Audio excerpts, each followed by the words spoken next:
কাঁদতে লাগলেন, আল্লাহ আগের উম্মতেরা হায়াত পেয়েছে 1000 বছর, ইবাদত করেছে বেশি, আমার উম্মতেরা 60 আর 70-এর মাঝখানে মরলে এদের নসিবে কি হবে? আমার উম্মতের তো ইবাদতের সংখ্যা কম। আবার কান্না শুরু করলেন, মন খারাপ আল্লাহ দেখে, নবীর যে মন খারাপ আল্লাহ দেখে। আল্লাহ নাজিল করলেন, ইন্না আনজালনাহু ফি লাইলাতিল কদরি ওয়া মা আদরাকা মা লাইলাতুল কদর লাইলাতুল কদরি খায়রুম মিন আলফি শাহর। সুবহানাল্লাহ পড়েন। আল্লাহ বলে, নবী আপনি কাঁদবেন না, আপনার চোখের পানি আমার সহ্য হয় না। অন্যান্য নবীর উম্মতদেরকে হায়াত দিয়েছি বেশি, কদরের রাত দেই নাই। আল্লাহ রাসূল এই কোরআন থেকে জানতে পারলেন আগের নবীরা হায়াত পেয়েছে 1000 বছর, 2000 বছর। আগের নবীর উম্মতেরা হায়াত পেয়েছে 800 বছর, 1200 বছর। আমাদের নবী পৃথিবীতে বেঁচে ছিলেন কয় বছর? সবাই বলেন। এবং সুনানে তিরমিজির হাদিস, আল্লাহ রাসূল সাল্লাল্লাহু আলাইহি ওয়াসাল্লাম বলেছেন, আমারু উম্মতি মা বাইনা আস-সিত্তিন ইলা 70। আমার উম্মতের গড় বয়স হবে 60 থেকে 70। ওয়া আকাল্লুহুম মা ইয়াজুজু যালিক, এর চেয়ে বেশি হায়াত পাবে হাতে গোনা অল্প কয়েকজন। বেশিরভাগই 60-70-এর মধ্যে মরে শেষ, ঠিক কি না? এখন আমাদের সমাজের কি অবস্থা? এটাই তো। আপনাদের টাঙ্গাইলের কি অবস্থা? কত কত বাঁচে? 100 বয়স হয়েছে এরকম কে কে আছেন দেখি? টাঙ্গাইল ওই যে একজন হাত তুলছে, যুবক হাত তুলছে, মানে বুঝাইতে চাইছে হুজুর দোয়া করেন 100 বছর বাঁচতে চায়। আচ্ছা 80 বছর কার আছে দেখি? 80 পাওয়া যাবে বোধহয় দুই একটা। ওই যে মাশাআল্লাহ মাশাআল্লাহ মাশাআল্লাহ, এই চাচারা আছে, আল্লাহ কবুল করুক, আল্লাহ আরো হায়াত বাড়ায় দেখ। 50 আছেন কে কে দেখি? 50 অনেক অনেক, হাত নামান হাত নামান, অনেক হায়াত পেয়েছেন আপনারা, আল্লাহ আরো হায়াত দেখ, আরো হায়াত দারাজ করুক, পড়ি আমিন। আমার উম্মতি মা বাইনা 60 ইলা 70, আমার উম্মতের গড় বয়স হবে 60 থেকে 70। এই কথা শোনার পরে বিশ্বনবী আবার কাঁদতে শুরু করলেন, কারণ বিশ্বনবীর টেনশন হচ্ছে আগের উম্মতেরা হায়াত পাইছে বেশি, ইবাদত করছেও, আমার উম্মত হায়াত পাইছে কম, ইবাদতের সুযোগও। হায়রে আমার উম্মতের কি হবে? আমার উম্মতের কি হবে? এই নবী তো এমন নবী, সব নবীকে আল্লাহ একটা দোয়া করার সুযোগ দিয়েছিলেন, যে দোয়াটা করা মাত্রই কবুল। এটাকে আরবিতে বলে দাওয়া মুস্তাজাবা, লিকুল্লি নবিয়িন দাওয়া মুস্তাজাবা। সব নবীকে আল্লাহ একটা করে দোয়া করার সুযোগ দিয়েছে, আর এই দোয়াটা করা মাত্রই কবুল। আর সব নবীরা দুনিয়াতেই ওই দোয়া করে ফেলেছে। আল্লাহ রাসূল সাল্লাল্লাহু আলাইহি ওয়াসাল্লাম বলেছেন, ওয়া ইন্নী আখতাবিউ দাওয়াতি শাফাআতান লি উম্মতি ইয়াউমাল কিয়ামাহ। ওই দোয়াটা আমি দুনিয়ায় করি নাই, ওই দোয়াটা আমি তোমাদের জন্য কিয়ামতের ময়দানে যাতে তোমাদেরকে সুপারিশ করে জান্নাতে ঢুকাতে পারি, ওই জন্য রেখে দিয়েছি। কত কষ্টে বিষ্ণু সাল্লাল্লাহু আলাইহি ওয়াসাল্লাম ছিলেন, খাবার ছিল না, পেটে পাথর বেঁধেছেন। যদি বলতেন আল্লাহ ওই দোয়াটা করলাম, আপনি খাবার দেন, জান্নাতের খাবার পাঠিয়ে দিত কে? আল্লাহ। উহুদের ময়দানে দাঁত ভেঙেছেন, রক্ত ঝরেছে, যদি দোয়াটা করতেন মুহূর্তে বিজয় দিত কে? আল্লাহ। কোন পরিস্থিতিতে ওই দোয়াটা বিশ্বনবী করছেন? রেখে দিয়েছে। দেখেন অন্য নবীর সাথে আমার নবীর অ্যাটিটিউডে পার্থক্য। অন্য নবীরাও চাইলে রাখতে পারতো এদের উম্মতের জন্য, না, বিপদের দিনে ওটা কাজে লাগায় ফেলছে।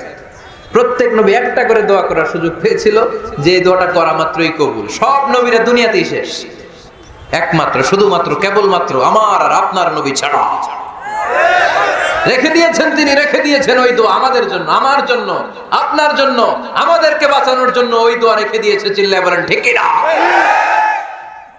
রেখে দিয়েছেন। কাঁদতে লাগলেন, আল্লাহ আগের উম্মতেরা হায়াত পেয়েছে 1000 বছর, ইবাদত করেছে বেশি, আমার উম্মতেরা 60 আর 70-এর মাঝখানে মরলে এদের নসিবে কি হবে? আমার উম্মতের তো ইবাদতের সংখ্যা কম। আবার কান্না শুরু করলেন, মন খারাপ আল্লাহ দেখে, নবীর যে মন খারাপ আল্লাহ দেখে। আল্লাহ নাজিল করলেন, ইন্না আনজালনাহু ফি লাইলাতিল কদরি ওয়া মা আদরাকা মা লাইলাতুল কদর লাইলাতুল কদরি খায়রুম মিন আলফি শাহর। সুবহানাল্লাহ পড়েন। আল্লাহ বলে, নবী আপনি কাঁদবেন না, আপনার চোখের পানি আমার সহ্য হয় না। অন্যান্য নবীর উম্মতদেরকে হায়াত দিয়েছি বেশি, কদরের রাত দেই নাই। আপনার উম্মতকে যদিও হায়াত লম্বা দেই নাই, কিন্তু আপনার উম্মতকে আমি লাইলাতুল কদরের রাত দিয়েছি গো নবী। লাইলাতুল কদরি খায়রুম মিন আলফি শাহর, হাজার মাসের চেয়ে সেরা। এই এক কদরের রাতে যদিও 60 থেকে 70 বছরের মধ্যে মারা যাবে, কিন্তু এই এক কদরের রাতে ইবাদত করলে 1000 বছর ইবাদত করলে যে সওয়াব, তার চেয়ে বেশি সওয়াব আপনার উম্মতের আমলনামায় ঢুকায় দিবে কে? আল্লাহ। খায়রুম মিন আলফি শাহর, 1000 বছর। 1000 বছরে হয় 83 বছর 4 মাস।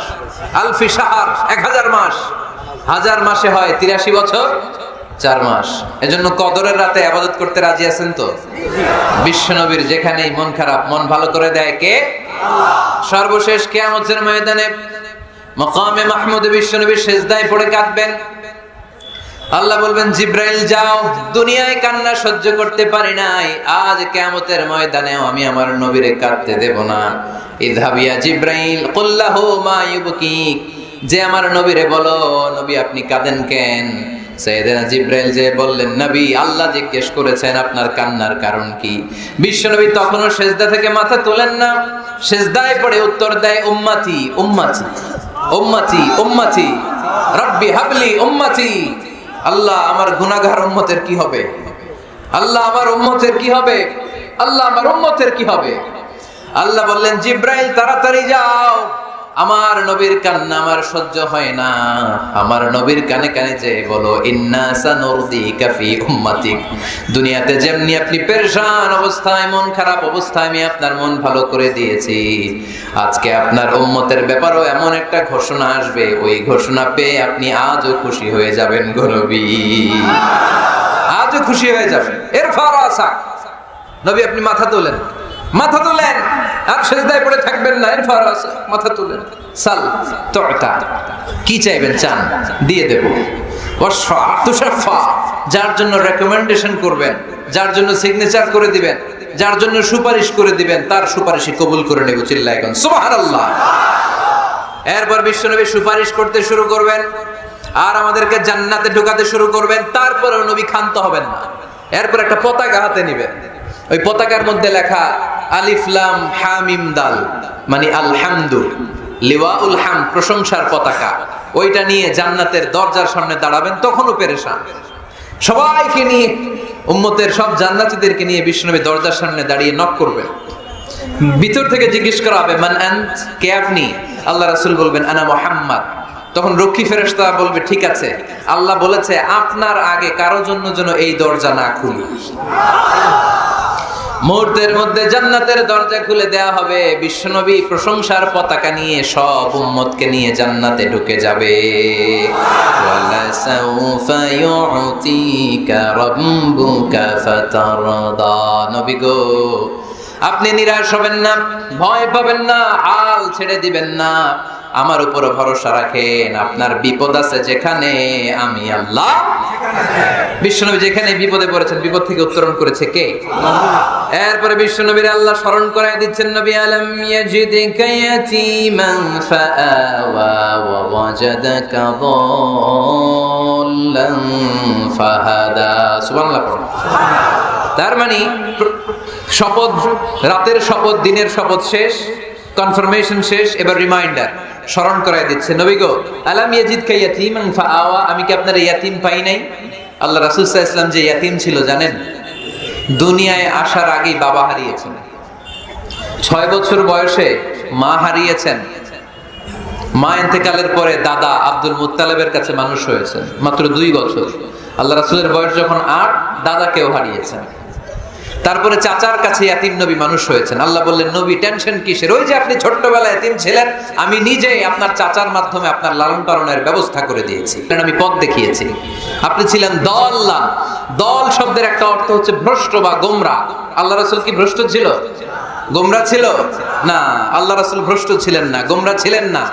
যদিও অফিশিয়ালি তিনি 40 বছর বয়সে নবী হয়েছেন, কিন্তু ওনার 40 বছরের আগের জীবনেও আমাদের জন্য অনুকরণীয়, অনুপম আদর্শ। চিল্লায় বলেন ঠিক কি না? এখানে দলের অর্থ হচ্ছে, নবী you are searching the right way, then I guided you to the right way, you are searching the truth, আপনি সত্য পথ খুঁজছিলেন, খুঁজে পাচ্ছেন না, কোনটায় কোনটায় আপনি পথ হারা পথিকের মতো খুঁজছিলেন। অনেক সময় হয় না কি রে, টাঙ্গাইল যাবো, রাস্তা কি এইটা না ওইটা? মাঝে মাঝে আমরা দোদুল্যমান থাকি, আছে না নাই? আল্লাহ বললেন নবী আপনি সত্য খুঁজছিলেন, সত্য কি এদিকে না ওদিকে? আমি বললাম নবী ওই দিকে নয়, আপনি এই দিকে যান। এভাবে আমি আপনার পথ দেখিয়েছি। চিল্লায় গন সুবহানাল্লাহ। আমরা যখন পথ ভুলে যাই, পথ দেখায় কে? জোরে বলতে হবে কে? আল্লাহ।